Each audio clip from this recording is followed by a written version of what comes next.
प्रिय मित्रों, जय मसीह की शुभ संदेश में और आपके ही प्रार्थना के समय में आपका हार्दिक स्वागत और मेरा प्यार भरा शालोम।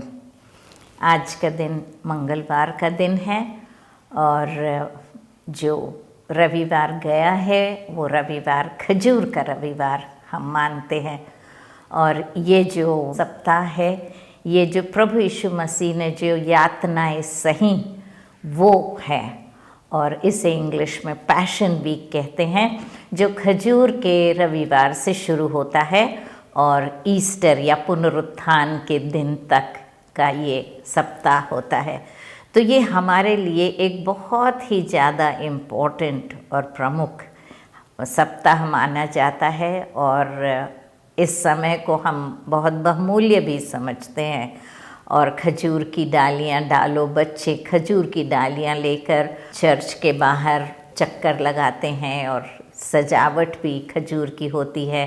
हम उनकी पत्तियों से क्रूस भी बनाते हैं और नाना प्रकार से हम अपने घरों में भी लगाते हैं। तो इस प्रकार से खजूर का रविवार मनाया गया था।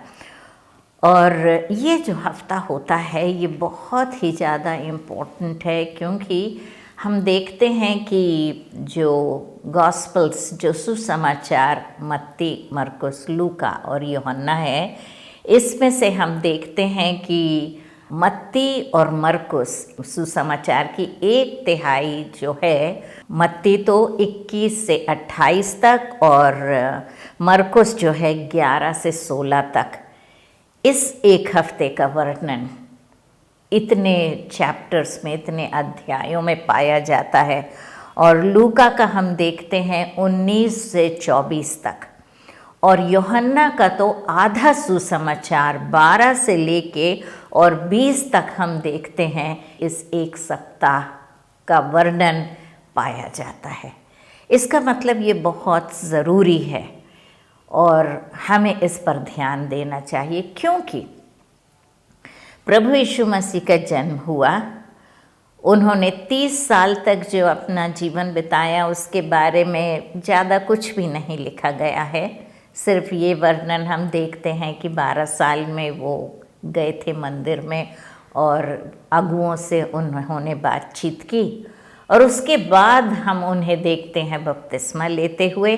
बपतिस्मा लेने के बाद वो जाते हैं जंगल में, जहाँ पर उनका इम्तिहान लेता है शैतान, परीक्षा लेता है, और फिर उसके बाद उनकी मिनिस्ट्री, उनकी सेवकाई शुरू होती है, जो हम कर रहे हैं अपने एपिसोड्स में। प्रभु यीशु मसीह की सेवकाई का आरंभ और उन्होंने सेवकाई कैसे की, और ये जो सेवकाई उन्होंने की ये 3 साल तक की। और उसके बाद हम देखते हैं कि ये सप्ताह, क्योंकि यदि प्रभु यीशु मसीह इस दुनिया में आए थे तो वो अपने प्राण देने के लिए आए थे। तो उनका मकसद, इस दुनिया में आने का मकसद यही था कि वो अपने प्राण हम पापियों के लिए कुर्बान करें।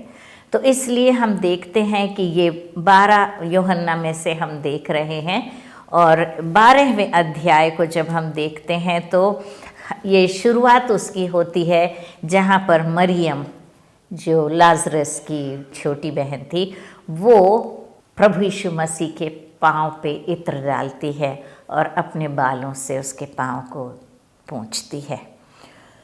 तो प्रभु यीशु मसीह कहते हैं कि इसने मेरी मृत्यु के लिए मुझे तैयार करने के लिए ये काम किया है। और एक बहुत महंगा इत्र था जो उसने प्रभु यीशु मसीह के पाँव पर उंडेला था। और यही बात मरकुस 14:3 और 3 से 9 में भी हम पढ़ते हैं, इस बात का जिक्र है। इसके बाद हम देखते हैं कि यरूशलेम में प्रभु यीशु मसीह का प्रवेश करना, the triumphal entry of Jesus Christ into Jerusalem, जिसे पाम संडे या खजूर का रविवार कहते हैं, जो हमने अभी परसों ही मनाया, उसके विषय में है। कैसे प्रभु यीशु मसीह गधे पे बैठकर और उन्होंने यरूशलेम ईस्ट गेट से, जो पूर्वी फाटक है, उसमें से उन्होंने प्रवेश किया। और वो ऐसे गधे पे बैठे, लिखा है, जिस पर कोई नहीं बैठा था, और वो गधा बंधा हुआ था। और ये ज़करिया 9:9 में हम पढ़ते हैं कि देख ज़ायोन, तेरा जो राजा है वो गधी के ऊपर बैठा हुआ आ रहा है, वो नम्र है। और ये जो दिन था जिस दिन प्रभु यीशु मसीह यरूशलेम के अंदर जाने के लिए जो गधे पे बैठ के जा रहे थे, ये वो दिन था जिस दिन सारे लोग जो यरूशलेम को आते थे फसह के पर्व के लिए, सारे चारों ओर से लोग जो वहाँ जमा हुए थे, ये दिन था जब वो अपने लिए एक मेमना चुनते थे जिसे वो बलि चढ़ाने जा रहे हैं। और प्रभु यीशु मसीह बलि का मेमना खुद अपने आप को वहाँ पर बलि चढ़ाने के लिए यरूशलेम के अंदर प्रवेश कर रहा था। और सारे लोगों को जब वहाँ यरूशलेम में पता पड़ा कि प्रभु यीशु मसीह वहाँ आ रहा है, तो वो लोग वहाँ से भागते हुए उसके पास चले आए। और लिखा है कि उन्होंने अपने अपने कपड़े उस गधे के सामने डाले, डालियाँ पेड़ों से काटी और उसे ज़मीन पे बिछा दिया, और वो गधा उन कपड़ों पर और उस पत्तों पर चलता हुआ आगे बढ़ा। मित्रों, जब हम प्रभु यीशु मसीह को अपने ऊपर ढोके जाते हैं तो जो सम्मान प्रभु को मिलता है वो हम गधे भी उठा लेते हैं। तो इसलिए प्रभु को ढोकर चलना ही हमारे लिए भला होता है। और प्रभु यीशु मसीह जब वहाँ जाते हैं वहाँ पर, और फिर उसके बाद हम देखते हैं यरूशलेम में विजय का उनका प्रवेश। और जब वो जाते हैं तो लोग होसन्ना होसन्ना, दाऊद की संतान होसन्ना, जो प्रभु के नाम में आता है होसन्ना। और होसन्ना का मतलब होता है प्रभु हमें बचा ले। तो वो चिल्ला चिल्ला कर कह रहे थे, प्रभु हमें बचा ले, हम तकलीफ़ में हैं, हम परेशानी में हैं, हम बंधे हुए हैं, हम बंधन में हैं। जैसे वो गधे को जो बंधा हुआ था छुड़ौती मिली, वैसे हम भी अपने पापों के बंधन में बंधे हुए हैं। और प्रभु यीशु मसीह हमें छुड़ाने के लिए इस दुनिया में आए। और जब वो वहाँ पर अंदर पहुँचते हैं तो वहाँ पर हम देखते हैं कि यूनानी जो होते हैं, यूनानियों का यीशु को ढूंढना, वो यीशु को ढूंढते हैं कि कहीं ना कहीं तो प्रभु यीशु मसीह होगा। वो सब उसे ढूंढ रहे थे। फरीसी, सदूकी, हम सबको देखते हैं। और मंदिर के अगुए थे, वो सब उसे मार डालना चाहते थे, क्योंकि उन्हें डर था कि सारे लोग उसके पीछे हो लिए हैं। और यहूदिया में अविश्वास में बने रहना, ये बातें कहकर यीशु चला गया और उनसे छिपा रहा। उसने उनके सामने इतने चिन्ह दिखाए तो भी उन्होंने उस पर विश्वास ना किया, ताकि यशायाह भविष्यवक्ता का वचन पूरा हो जो उसने कहा था, हे प्रभु, हमारे समाचार का किसने विश्वास किया। तो मित्रों, 3 साल तक परमेश्वर प्रभु यीशु मसीह ने कितने आश्चर्य कर्म किए और सबने आंखों देखा हाल, सबने देखा था। यहाँ तक कि अभी जब मरियम ने उसके पाँव को इत्र से धोया, उसी के भाई लाजरस को उसने 4 दिन का मुर्दा था, उसे जलाया था। और लोग उसे भी मारने की कोशिश कर रहे थे, क्योंकि उसके कारण भी बहुत से लोग प्रभु यीशु मसीह के पीछे हो लिए थे। जब उन्होंने आश्चर्य कर्म देखे और उसके सुंदर जीवन को देखे तो उन्हें उसकी ओर फिरना था, लेकिन नहीं, वो उसका विरोध करने लगे। आज भी हमारे चारों तरफ लोगों को मालूम है कि अगर कोई सिखाता है प्यार के विषय में तो वो प्रभु यीशु मसीह है। यदि कोई सहनशीलता के विषय में सिखाता है तो वो प्रभु यीशु मसीह है। यदि कोई सहना सिखाता है तो वो प्रभु यीशु मसीह है। यदि कोई कहता अपने बैरी से प्रेम करो तो वो यीशु मसीह है। यदि कोई कहता है कि तुम बुराई के बदले भलाई दो तो उन्हें मालूम है ये यीशु मसीह का कथन है। और उन्हें ये भी मालूम है कि हमारे पापों के लिए और किसी ने भी अपने प्राण नहीं दिए, केवल प्रभु यीशु मसीह। जो अद्भुत कार्य प्रभु यीशु मसीह ने किए उन सब से वो वाकिफ़ हैं, फिर भी वो उन्हें नहीं चाहते, उनका विरोध करते हैं। यहाँ भी यशायाह ने कहा था कि किसने हमारी बात मानी और आज भी हम देखते हैं कोई प्रभु की बात नहीं मानता है। उसके बाद हम 13वें अध्याय में जाते हैं और 13वें अध्याय में हम देखते हैं वो जो आखिरी भोज, द लास्ट सपर के विषय में। और जो लास्ट सपर के विषय में हम पढ़ते हैं तो लिखा है कि वो भोजन करते हुए बीच में से उठा और उसने अपनी कमर में अंगूछा बांधा और उसने पानी लिया और एक तौलिया ली और अपने चेलों के पांव धोने लगा। और जब चेलों के पांव धोने लगा तो वो बहुत परेशान हो गए, आश्चर्यचकित रह गए। और जब पतरस के पास आया तो उसने कहा, प्रभु मैं तो तुझे अपने पांव नहीं धोने दूंगा। और प्रभु ने उससे कहा, यदि तू मुझे पांव नहीं धोने देगा तो तेरा मेरा कोई रिश्ता ना रह जाएगा। तब पतरस कहता है, यदि ऐसी बात है तो मेरे सिर को भी धो दे, मुझे नहला दे, क्योंकि मैं चाहता हूँ कि तेरे साथ मेरा घनिष्ठ संबंध बना रहे। मित्रों, ये है हमारा गुरु जो हमसे अपने पाँव नहीं धुलवाता लेकिन हमारे पाँव धोता है। इतना नम्र है। वो इस दुनिया में अपनी सेवा करवाने नहीं आया लेकिन सेवा करने आया। हमें उनके पास नहीं जाना पड़ता, वो खुद हमारे पास आते हैं। स्वर्ग छोड़कर वो हमारे पास आ गए। वो अपने शिष्यों के पांव धो रहे हैं, शिष्यों के सामने अपने पांव नहीं पसार रहे हैं कि लो मेरे पांव धो, मैं तुम्हारा गुरु हूँ, लेकिन वो उनके पांव को अपने हाथ में लेकर उसे धोकर तौलिया से पोंछते हैं। ये है हमारा प्रभु, प्यार करने हारा नम्र परमेश्वर। उसके बाद हम यूदा के विषय में देखते हैं, जब प्रभु यीशु मसीह कहता है कि तुम 12 को मैंने चुना है लेकिन तुम में से एक मुझे धोखा देगा। और जब ये बात कहते हैं तो सारे शिष्य पूछने लगते हैं, प्रभु क्या वो मैं हूँ, क्या वो मैं हूँ, क्या वो मैं हूँ? और प्रभु यीशु मसीह कहता है, जो मेरे साथ जो ये कौर मैं ले रहा हूँ रोटी का और उसे मैं डुबो के जिसे दूंगा वो है। और उसने उस रोटी को डुबोया दाख रस में और उसे दिया और यहूदा ने उसे लिया और प्रभु यीशु ने उससे कहा, जो कुछ तू करना चाहता है जल्दी कर। बाकी चेलों ने सोचा कि शायद कुछ काम प्रभु यीशु मसीह ने उसे दिया होगा जिसे उसे पूरा करना है, लेकिन नहीं मित्रों, प्रभु को मालूम था कि वो धोखा करेगा और उसके साथ विश्वासघात करेगा, लेकिन प्रभु ने फिर भी उसे रोटी दी। वो है हमारा प्रभु, प्रेमी परमेश्वर, प्यार करने हारा परमेश्वर। और हम 13:31 में देखते हैं कि एक नई आज्ञा वो देते हैं और वो नई आज्ञा है कि हम एक दूसरे से प्रेम करें ताकि लोग ये जान सकें कि हम प्रभु के चेले हैं। हम जब 14वीं आयत में हम जाते हैं तब हम देखते हैं कि परमेश्वर तक पहुंचने का मार्ग प्रभु यीशु मसीह उन्हें बताते हैं। और इसके पहले जब हम देखते हैं, पतरस कहता है कि प्रभु यीशु मसीह जब बात करते रहते हैं उन लोगों से और बताते हैं वो लोगों को कि देखो मेरी मौत का समय आ गया है, मेरी मृत्यु का समय आ गया है और तुम लोग सब मुझे छोड़ के चले जाओगे। तब पतरस कहता, ये लोग सारे छोड़ भी दें फिर भी मैं तुझे नहीं छोड़ूंगा, तेरे लिए मरने को भी तैयार हूँ। और प्रभु यीशु मसीह कहते हैं, पतरस आज मुर्ग बांग नहीं देगा जब तक तू मुझे 3 बार मेरा इनकार ना कर लेगा।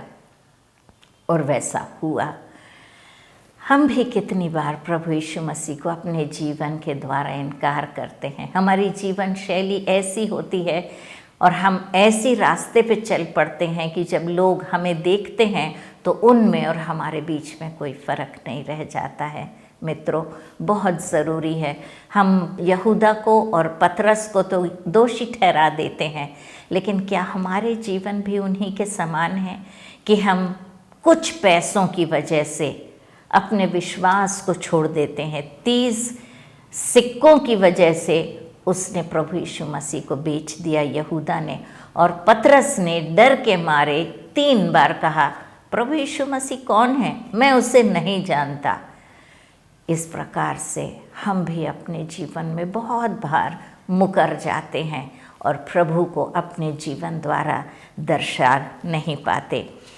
इसके बाद हम देखते हैं कि प्रभु यीशु मसीह अपने शिष्यों से बातें करते हुए पवित्र आत्मा की प्रतिज्ञा करते हैं और बताते हैं उनको कि मैं जा रहा हूँ। और जब वो निराश हो जाते हैं तो वो कहने लगते हैं कि हमें बहुत निराशा हो रही है कि तू क्यों हमें छोड़ के जा रहा है। तब प्रभु कहते हैं तुम क्यों निराश होते हो, क्योंकि यदि मैं नहीं जाऊंगा तो पवित्र आत्मा नहीं आएगी।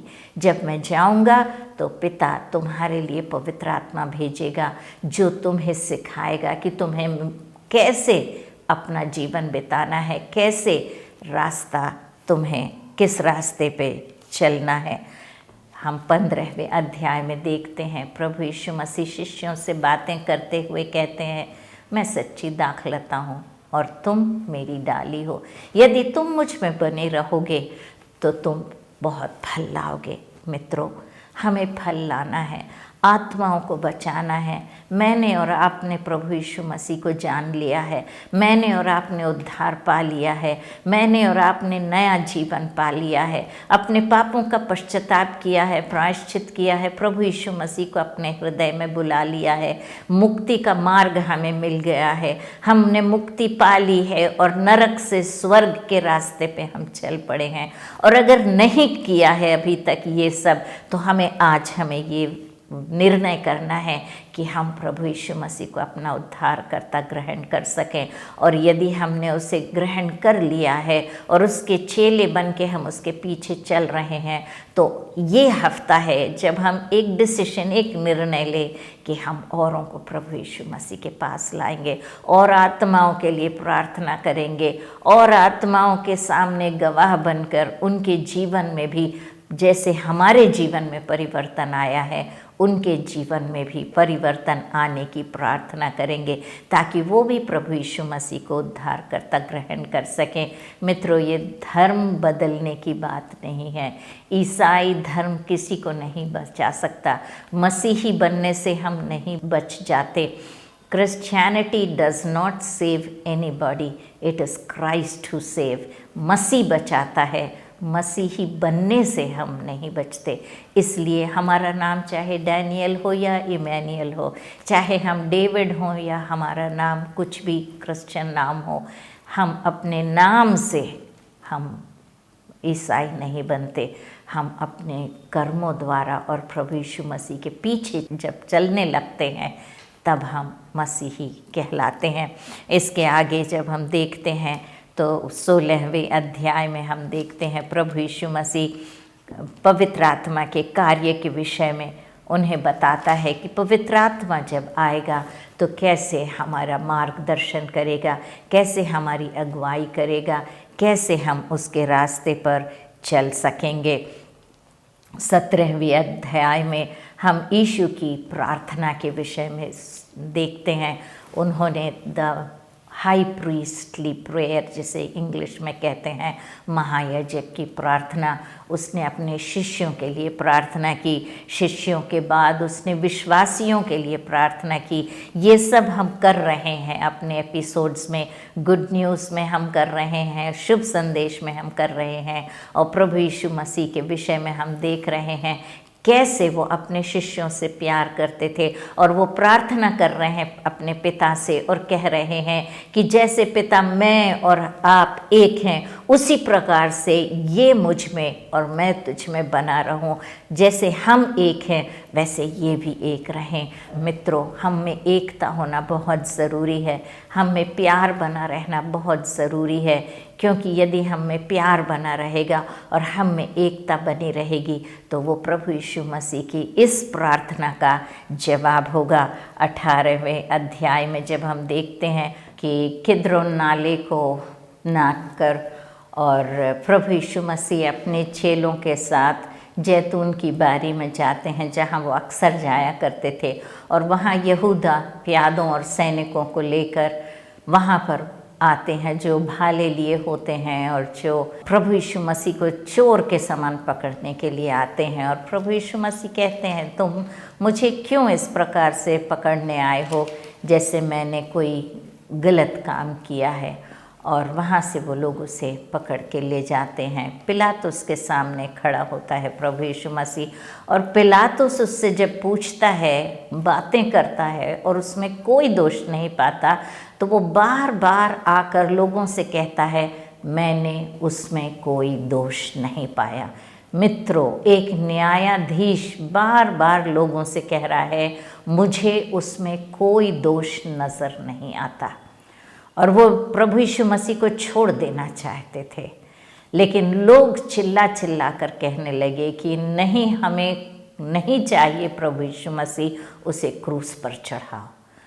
और फिर उसने एक कोशिश की, कहा कि बरअब्बा जो डाकू है मैं उसे छोड़ूं, क्योंकि फसह के समय में एक जन को छोड़ा जाता था, कैदी को।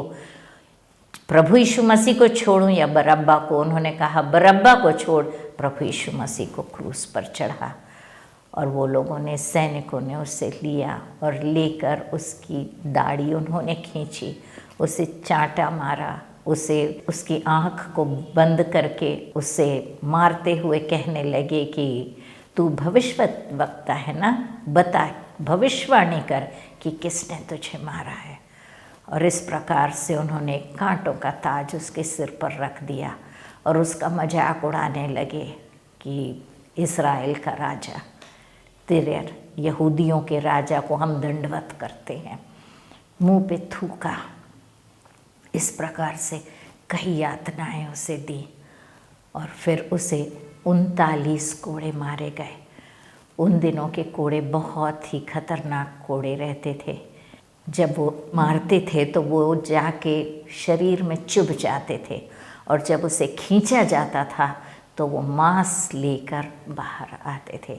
इस प्रकार से 39 बार 39 लैशेस उन्हें मारा गया, और फिर क्रूस उन्हें उनके कंधे पर रखकर उन्हें गोलगोथा नामक जगह पर ले जाया गया। और वहाँ रास्ते में उन्हें शिमोन नामक एक इंसान मिला, जिसे उन्होंने कहा कि वो उसका क्रूस उठा के ले चले, और वहाँ उसे ले गए और वहाँ ले जाकर उन्होंने उसे क्रूस पर चढ़ाया। दोनों हाथ उसके ठोंके गए, पांव ठोंके गए, सिर पे कांटों का ताज। मित्रों, मैं और आप, मेरे हाथ और आपके हाथ गलत काम करते हैं, कील उनके हाथों में ठोंकी गई। मेरे पाँव और आपके पाँव गलत रास्ते जाते हैं, उनके पाँव में कील ठोंकी गई। मेरे दिमाग में और आपके दिमाग में बुरे विचार आते हैं, कांटों का ताज उन्हें पहनाया गया। यहाँ तक कि उनके हृदय में भाला भी भेदा गया। मेरे और आपके हृदय में बुरी दुराशाएं उत्पन्न होती हैं, हृदय उनका छेदा गया। पाप की मजदूरी मृत्यु है, मुझे और आपको मिलनी थी, लेकिन मेरे और आपके बदले में प्रभु यीशु मसीह ने वो दंड सह लिया, ताकि मुझे और आपको वो दंड ना सहना पड़े। क्योंकि पाप की मजदूरी तो मृत्यु है, लेकिन प्रभु यीशु मसीह द्वारा हमें अनंत जीवन दान में दिया गया है। क्योंकि परमेश्वर ने जगत से ऐसा प्रेम किया कि उसने अपना इकलौता पुत्र दे दिया, ताकि जो कोई उस पर विश्वास करे वो नाश ना हो, परंतु अनंत जीवन पाए। इस प्रकार से हम देखते हैं 19वें अध्याय में सारा वर्णन लिखा हुआ है, किस प्रकार से प्रभु यीशु मसीह को वो लोगों ने मारा।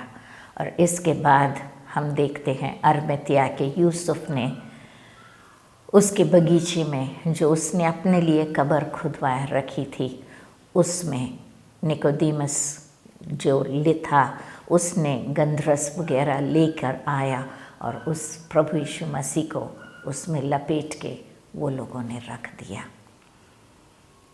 प्रभु यीशु मसीह ने मेरे और आपके लिए अपने प्राण दिए, हमें पाप से छुड़ाते दी। मुक्ति मुफ्त में नहीं मिलती, लेकिन उसका दाम इतना अधिक है कि मैं और आप नहीं चुका सकते थे।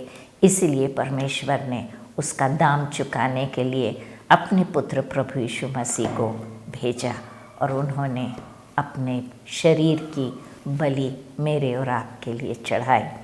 कहानी यहाँ ख़त्म नहीं होती है मित्रों। ये फ्राइडे को, जो अच्छा शुक्रवार है, उस दिन ये बात हुई। 20वें अध्याय में जब हम आते हैं तो ये हम देखते हैं, लिखा है, सप्ताह के पहले दिन मरियम मगदलीनी भोर को अंधेरे में रहते ही कब्र पर आई और पत्थर को कब्र से हटा हुआ देखा। तब वह दौड़ी और शिमोन पतरस और उस दूसरे चेले के पास जिसे प्रभु प्रेम रखता था आकर कहा, वे प्रभु को कब्र में से निकाल ले गए हैं और हम नहीं जानते कि उसे कहाँ रखा है। प्रभु यीशु मसीह ने कहा था कि मैं अपने प्राण दूंगा, मैं लोगों के ये पापों के लिए मारा जाऊंगा, लेकिन तीसरे दिन मैं जी उठूंगा। हालेलुया, परमेश्वर के नाम की स्तुति हो। और तब पतरस और दूसरा चेला निकलकर कब्र की ओर चले और वे दोनों साथ साथ दौड़ रहे थे, परंतु दूसरा चेला पतरस से आगे बढ़कर कब्र के पास पहुंचा। झुककर उसने देखा तो कपड़े पड़े देखे, तो भी वह भीतर ना गया। लेकिन शिमोन पतरस उसके पीछे पहुंचा और कब्र के भीतर गया और उसने भी कपड़े देखे। आगे चल के हम देखते हैं मरियम मगदलीनी उन्हें देखती है और आगे हम देखते हैं उसके शिष्यों ने भी उसे देखा। प्रभु यीशु मसीह की कब्र खाली है। हाँ, वो मरा तो था, लेकिन पुनरुत्थान के दिन, ईस्टर के दिन जी उठा। आइए हम उसका धन्यवाद करें और उसे अपना उद्धारकर्ता ग्रहण करें। परम प्रधान परमेश्वर पिता, हम आपके मुक्ति की योजना के लिए लाखों लाख धन्यवाद देते हैं कि आपने अपने पुत्र के प्राण हमारे खातिर दे दिए ताकि हम नाश न हो परंतु अनंत जीवन पाएं। हम धन्यवाद देते हैं कि सारी यातनाएं उन्होंने मेरे खातिर सह ली और परमेश्वर मारे गए, गाड़े गए और तीसरे दिन फिर से जी उठे। और यहाँ ख़त्म नहीं होती है ये बात, वो फिर से आने वाले हैं मुझे और हर एक उस इंसान को लेने जो उन पर विश्वास करता है। आज के दिन हम अपने जीवन को तेरे हवाले फिर से एक बार करते हैं, विनती करते हैं अपने प्रेम से हमारे दिलों को भर दे ताकि हम तेरे लिए अपना जीवन बिता सकें। आशीषों के लिए हृदय से धन्यवाद देते हैं। श्रोतागणों के लिए प्रार्थना करते हैं, बड़ी से बड़ी आशीष उन्हें दे, हर परेशानी, हर तकलीफ से उन्हें बाहर निकाल, आशीषित करके हर एक को आशीष का कारण बना। प्रभु यीशु मसीह के नाम से प्रार्थना मांगते हैं, सुन और ग्रहण कर। आमीन, आमीन और आमीन। हालेलुया मित्रों, प्रेज द लॉर्ड। परमेश्वर आपके साथ हो। जय मसीह की।